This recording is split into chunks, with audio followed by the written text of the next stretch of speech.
Hello everyone, CM Freeze here, and today I'm going to be reviewing the 2024 Washington Commanders to determine just how good I think they're going to be.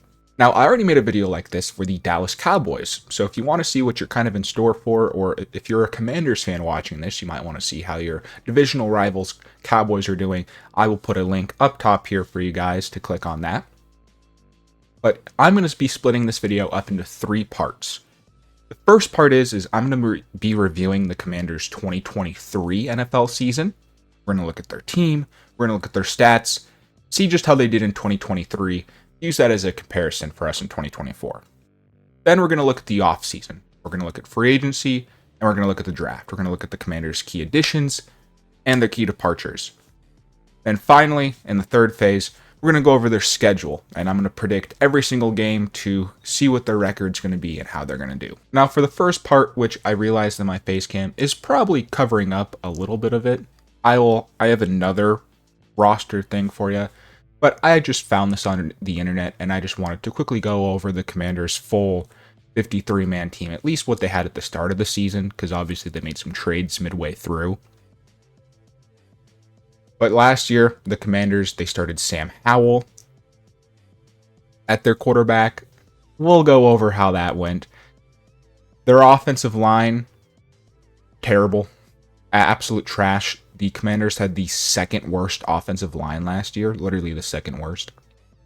And defensively, they actually had a pretty solid defense on paper. We'll get into that as well. So now, here was the Commanders' starters last year. They had Sam Howell at quarterback, Brian Robinson Jr. at running back. Their wide receiver core their main trio was Dotseth, Terry McLaurin, and Curtis Samuel. They also had Logan Thomas last season. And then here was their phenomenal offensive line. Really good offensive line, obviously. And then defensively, they had Montez Sweat and Chase Young, Payne, Jonathan Allen. They had a very good team. Or at least on paper, defensively good last year. However, we look at the Washington Commanders. Points for, they were 25th in the league for the most points scored, and dead last in points against them. The Washington Commanders were dead last in points against them, and statistically had arguably the worst defense in the NFL last year. The Commanders went 4-13, had the second overall draft pick and the second worst record. The interesting thing for the Commanders too, who went, like I said, 4-13, is they won their first two games. So they were 2-0 and then ended the season 2-13. To make things even worse, they were then 3-3 and then 5-6. So they ended the season on a 0-8 run for the Washington Commanders here. Not good. Not good for them at all. At the trade deadline, they did trade away both Montez Sweat and Chase Young. They traded away Montez Sweat for a second, and they traded away Chase Young for a third. So now, just going over their team stats, Sam Howell looked actually pretty decent in the beginning of the season. First half of the season, Sam Howell actually didn't look that bad. Second half of the season, it was rough. It was really rough for Sam Howell there, second half of the season. As you can see, 21 touchdowns to 21 interceptions. Almost eclipsed 4,000 yards, but only a 63% completion rating. Not the best in the world for Sam Howell. And, spoiler alert, Commanders traded him to the Seahawks. I forgot exactly what they traded him for. Maybe I should figure that out. Oh, yeah, it was two pick swaps. It was a third and a fifth for Sam Howell and a fourth and a sixth. So a couple of pick swaps there for Sam Howell. Now he can be the backup for the Seahawks. Maybe even take over the starting job if Geno Smith doesn't do that well. Now, rushing-wise, what I find very interesting is you look at Brian Thomas Jr., and you look at Antonio Gibson, and you look at Chris Rodriguez. And if you look at their yards per carry, they were all averaging 4+ yards. Brian Robinson Jr., 4.1 yards. Antonio Gibson, 4.1 yards. And Christian Rodriguez, 4.8 yards, as you can see here. So in terms of when they got the ball, they actually were doing really good with it. Just they didn't get the ball as much as you would like to. You look at Brian Robinson Jr. here, only got 178 carries. Yes, he did only play in 15 games, but a little quick math here. 178 carries divided by 15. He's only getting 12 runs a game. But he was averaging 4.1 yards. I don't know why the Commanders weren't running the ball more. I really don't. I didn't watch too many Commanders games last year. I'm going to be honest with you. I saw them here and there, but I didn't like sit down and watch the full game. You know, I watched the highlights on Red Zone, or if a team I liked was playing them, like the Falcons, when the Falcons lost them. Morons. But Brian Thomas Robinson Jr. did really good last year. He was also really good in the receiving game as well. Same with Antonio Gibson. But the Commanders just didn't run the ball as much as they should have, which probably would have helped out Sam Howell with being the second most sacked quarterback in the NFL last season. From a receiving standpoint, Terry McLaurin, again, did really good. He eclipsed 1,000 yards, only 4 touchdowns though, and Jahan Dotson only had 518 yards with 4 touchdowns. Jahan Dotson, this was his second year in the league now, and I believe he took a step back. I think he had better numbers as a rookie, did he not? I mean, barely. I guess as a rookie, he had 5 more yards, but he did have 3 more touchdowns as a rookie. However, his catch percentage was lower, so maybe he just didn't get the ball as much in his second year. So that's honestly everything we really need to go over for the Commanders 2023 team. They just weren't good. Had one of the worst offenses in the NFL. Arguably had the worst defense in the NFL, had a terrible O-line. Sam Howell wasn't doing that good. The wide receivers weren't doing that good in return of it. The running game actually seemed to be doing pretty good, but just the Commanders, maybe they were down so much that they felt like they couldn't run the ball, but when they did run the ball, it actually was going in their favor. In the offseason, they fired their head coach, and they replaced him with Dan Quinn. The GOAT. I love Dan Quinn so much. He's such a good head coach. So now, we're in phase 2 here. Let's look at the offseason, then the draft. I'm just going to go with the offseason first, or free agency first, because in terms of timeline, that's what happened. Yes, the depth chart shows the rookies. I'll just get to the rookies later, okay? In terms of the offense, though, Commanders' offense is actually pretty similar. They lost Curtis Samuel, but they replaced him with Luke McCaffrey in the 3rd round. Their weapons, though, are pretty much the same. They still have Diami Bird. Yes, Amle Zukias is new there, but he's not... I mean, he's a decent weapon, but it's not like he's anything crazy. It's not like he's going to be a game changer. Luke McCaffrey, we'll have to see how he develops. He's a rookie. I'll get to him later. In terms of the offensive line, 3 of the 5 guys are still there. They still have Andrew Wiley at right tackle. They still have Lucas Cornelius at left tackle. And they still have Sam Cosby at right guard. Now, maybe that's not entirely what you want to see when you have the second worst offensive line and 3 guys are returning, but they did get 2 new people. They did bring in Tyler Biadasz over from Dallas, and they did bring in Nick Alagati from Kansas City. Now, we'll see how much of a difference they make. They both were arguably upgrades, but how much of an upgrade? How much will this change their offensive line? They still don't have the best tackles in the world, and Sam Cosby has looked hot and cold. Times he's looked great, but he also is a part of the second worst offensive line. There's no way to put it. They also went out and they signed Austin Eckler and Zach Ertz in free agency, 2 old veterans. Now, I actually really do like the Zach Ertz signing, but that's just because of Ben Sennett, which, again, I'll kind of get to that, the tight end that they drafted in the 3rd round. I think Zach Ertz can develop him. Austin Eckler, though, I don't really get why they signed him. Like, I'm going to be honest. I don't get why they signed Austin Eckler. I think he's either 29 or 30. He just had the worst year of his career last year. And they have Brian Robinson Jr., who's really good and who you want to continue to develop. Maybe they're saying, hey, Austin Eckler's can be more of like our catching back and Brian Thomas Jr. can be more of our running back, even though Brian Robinson Jr. did really good in the passing game last year. I just don't know why they signed Austin Eckler. I really don't. Are you hoping that he can develop Brian Robinson Jr. even more? Is that what you're hoping to get out of Austin Eckler? I don't really get it. I'm going to be honest. I just don't get why they signed Austin Eckler. It's not like they didn't have a good running back there. They did in Brian Robinson Jr. And Chris Rodriguez also showed flashes last year too. Unless you're doing this as a mentor thing, or I don't get it. I truly don't get it. And obviously the big thing that they did this offseason in terms of their offense, traded away Sam Howell, and with the second overall pick, they drafted Jaden Daniels. I'll get to that in a second. They also did sign Marcus Mariota. So offensively, the Commanders are different. The main difference is obviously quarterback. They traded out Sam Howell for Jaden Daniels. Outside of that, though, not too much difference. Like I said, they have Austin Eckler and Zach Ertz now. Austin Eckler, I don't think is going to make that much of a difference, and Zach Ertz is basically just going to be exactly what their tight end last year was. I'm blanking on his name right now. Their offensive line, they got a new center and they got a new left guard. Upgrades, but how much of an upgrade? And then Luke McCaffrey. Their defense is a lot different than last year. Last year, they had the worst defense in the league, and Dan Quinn's like, nope, we are completely changing that. Dan Quinn brought in some of his guys. He brought in Dante Fowler Jr. and Dorrance Armstrong.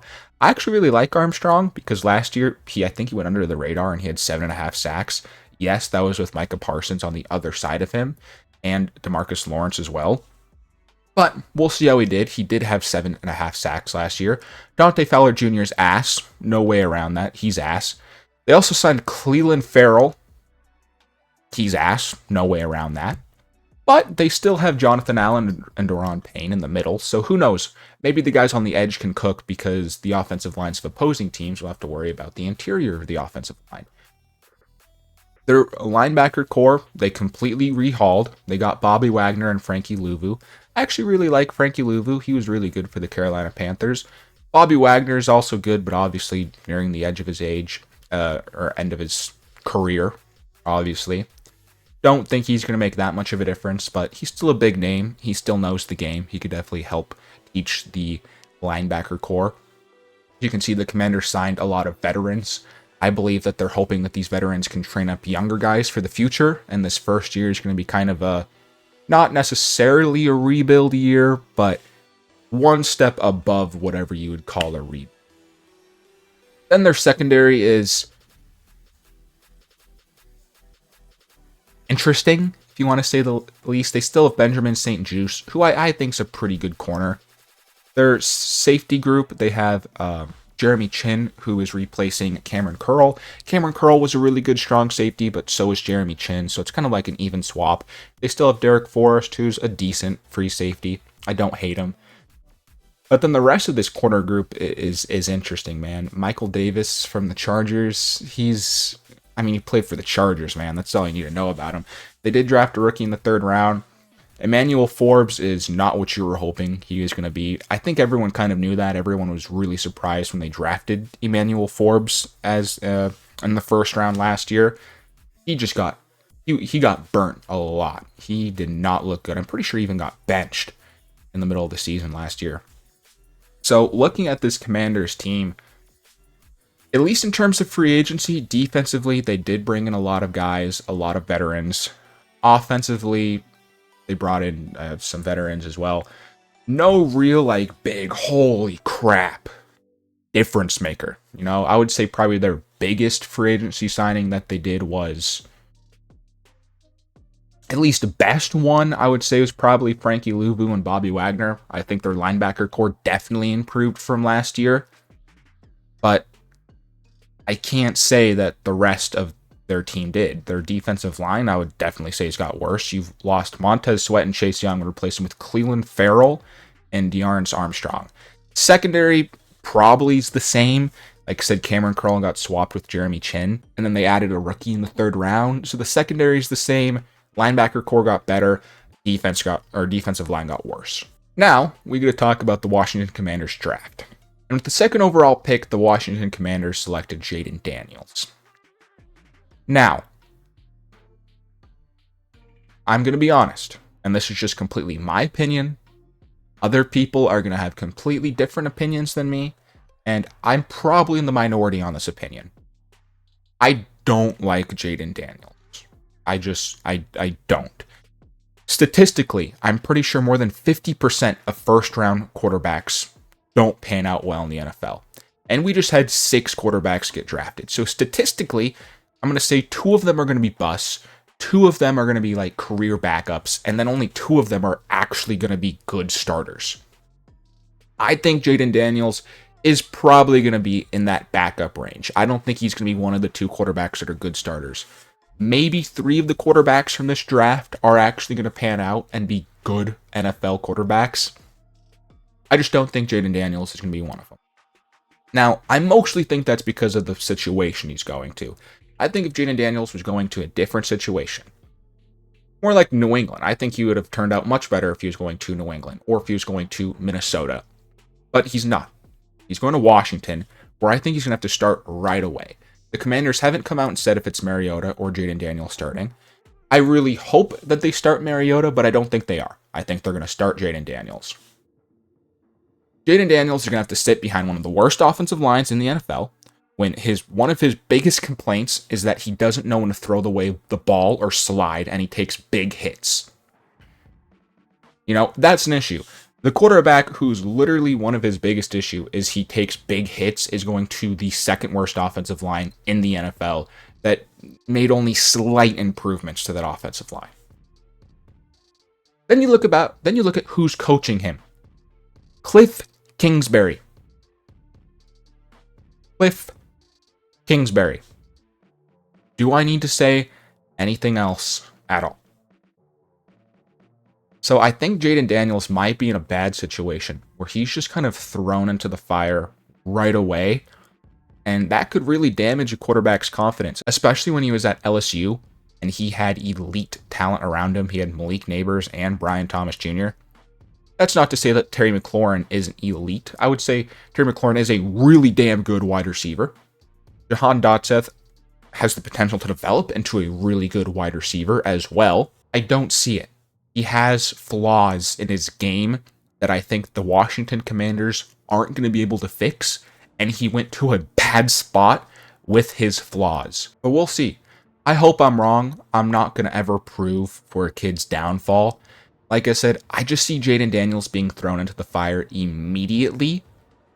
And especially, we'll get to the schedule. When you look at the first half of the schedule, he's going to have some interesting games in there. In the second round, though, they picked Treshaun Newton out of Illinois. Everyone thought he was going to be a first-round pick. He fell to the second. It came out that he did need to have surgery, so medically that's why it happened. But again, I think that this is a perfect situation for Treshaun Newton, unlike Jaden Daniels. He gets to sit behind 2 of the best defensive tackles and just rotate in. So if he is hurt, he'll just get to learn from the best and eventually get to play, and he'll be healthy because he constantly just gets to rotate in. They also picked up Mike Sirianni. I know I just messed up his name terribly, out of Michigan. He's a really good nickel cornerback. We'll see how he translates in the NFL, but I like the pick. He fits a need for the Commanders. They also drafted Ben Sennett out of Kansas State. Now, I know a lot of people are torn on this pick. I've seen some people like the pick. I've seen some people hate the pick. We'll see how he does. I know on draft night, they're like, oh, the Commanders drafted Sennett. What a great pick. You know what? I don't hate the last name. We'll see how it works. I think he's going into a great situation as well, just like Treshaun Newton, because he gets to sit behind Zach Ertz. Zach Ertz can teach him how to play tight end, and he can develop under Zach Ertz. I think he's going to a really good situation. The only other pick that I think is noticeable is then, like I said, Luke McCaffrey. He might be starting right away just because of the lack of wide receiver depth chart for the Commanders. So he gives Jaden Daniels another weapon, and hopefully he can develop to a young, talented player. So here we are, the Washington Commanders schedule. Their first 3 games are preseason games. We can get rid of those. But week 1, at Buccaneers. If Jaden Daniels is starting in his very first game at Buccaneers, they have a good defense. He's on the road. I think the Buccaneers win. Even if this is Marcus Mariota, I still think the Buccaneers win. Now, it is week 1, so maybe it's not that bad. The Buccaneers could also be trying to come into their own as well. But the Commanders' defense also just isn't the best, and the Buccaneers had a good offense last year. I am going to give the Buccaneers the win. Week 2, home against the Giants. I truly think, looking at the Commanders' schedule, I think that they will go 2-4 in their division. I think one of their wins, though, will be against the Giants. I think that they'll probably split with the Giants and then go 1-3 against the Cowboys. In my Cowboys video, I did actually give the Commanders a win against the Cowboys, so that'll be the other one that I pencil in there. So I'll give them the win against the Giants, and then I'll give them a win against the Cowboys. They beat the Giants. They're 1-1. At Bengals, instant loss. Don't even need to describe that. Monday night, too, instant loss. They're 1-2. At the Cardinals, they actually beat the Cardinals last year. And another game that I'm looking at is the Chicago Bears game a few games back that they're home against. I think they split that at Cardinals. The Cardinals aren't that good either, but the Cardinals have to win games. You know, you look at a schedule and you're like, okay, there's no way a team's going to go 0-17. Realistically, what games are they going to win? Unfortunately for the Commanders, that at Cardinals game is probably the game that people are going to look at being like, okay, this is the game where the Cardinals aren't going to lose. Now, both teams are... The Commanders probably are better on paper, but who really knows with the Cardinals at this point? Their defenses both aren't the best. What would you prefer? I'm going to have them split between the Cardinals and the Bears. Sure, we'll say the Commanders beat the Cardinals. They go 2-2. But then home against the Browns, at Ravens, that's 2 losses right there. And this is what I'm primarily talking about, where Jaden Daniels might be in a world of hurt. Back-to-back weeks. Browns, Ravens. 2 of the best defenses in the league. We'll see what happens during this 2-game stretch. But those are 2 losses there. So the Commanders are now 2-4. They can actually beat the Panthers. The Panthers suck, and they're home against the Panthers too. So now the Commanders are 3-4. But then the Bears, they're home against... I gave them the win against the Cardinals. They're going to lose here 3-5. At Giants, they're going to lose 3-6. Home against the Steelers, that actually is going to be an interesting game. That could be a really interesting game. Arthur Smith did lose to Washington last year, and Arthur Smith just can't beat Dan Quinn. So I'm actually going to give the Commanders a win here. The Commanders are now 4-6. They're going to lose to Philly. So now they're 4-7. I said that they were going to beat the Cowboys this week. So now they're 5-7. Maybe they can even ride some momentum too to the Titans and be 6-7. But then after their bye, I think they're losing every single game. They have to play the Saints at Saints, Eagles, Falcons, and Cowboys. And I think they finish 4-0. And they'll go 6-11. Maybe if they get lucky, they can win one of those 2 games. It won't be against the Eagles or the Cowboys. Maybe after their bye, they can beat the Saints. Maybe they can beat the Falcons. So that would put them at 7-10. But my initial thought is that this Commanders team goes 6-11. Looking at their schedule, they do have some easy home games. The Commanders actually have a very easy home schedule, but their away schedule is brutal. But home, they're obviously going to play the Cowboys. They're also going to play the Panthers at home, the Bears at home, the Steelers at home, the Titans at home. They have some easy home wins here for the Commanders. But 6-11 and 7-10 is what I'm putting them at. Jaden Daniels could be better too. Give them a few extra wins. Just, I don't know how I feel about Jaden Daniels yet. The beginning of this season is so weird for the Commanders here because they got 4 games here at Bengals. That's a loss. But Cardinals, Giants, and Bucks aren't that hard. The Commanders just have such a weird schedule because they don't really have an easy stretch or a hard stretch. Sometimes you look at a schedule, you're like, oh, this is the hard stretch of the schedule, or oh, this is the easy stretch of the schedule. The Commanders are very evenly spaced out, because even though they have Browns and Ravens back-to-back, it's sandwiched in between the Cardinals and the Panthers, 2 of the worst teams. And even though they have Eagles and Cowboys back-to-back, again, that's spaced out in between Steelers, Giants, and Titans. Even they have, I guess maybe you could say that their hard part of their schedule is their last 4 games, but at least they're coming off a bye, and then they get to go at Saints. And who knows, Falcons could suck too. At least they're home against the Falcons. That could be their game that they win. So the Washington Commanders, it will all mostly depend on Jaden Daniels. I think their defense will be better than last year, but probably not too much. They're definitely going to have a bottom half defense. There's no way they're going to have a top 16 defense. They'll have a bottom 16 defense. Not the worst defense in the league, but a bottom 16 defense. And then offensively, it really depends on Jaden Daniels. How much better is Jaden Daniels going to be than Sam Howell in year 2? Because the Commanders' offense is pretty much the same. Zach Ertz and Austin Eckler aren't going to be moving the needle any much. Is Luke McCaffrey that much better than Curtis Samuel? Like I said, they upgraded a little bit on offensive line. So basically how I like to look at it is their offense is a little bit better on the offensive line, and now you got a rookie Jaden Daniels over Sam Howell. We'll see just how much better Jaden Daniels was than Sam Howell. I think he probably will be better, but how much better is the question here. And then obviously, can Jaden Daniels learn to just throw the ball away and not get murdered behind the second worst offensive line in the NFL? Anyways, guys, thank you so much for watching my video. Please leave comments down below if you agree or disagree with the takes I have made in this video. Thank you so much for watching. Peace.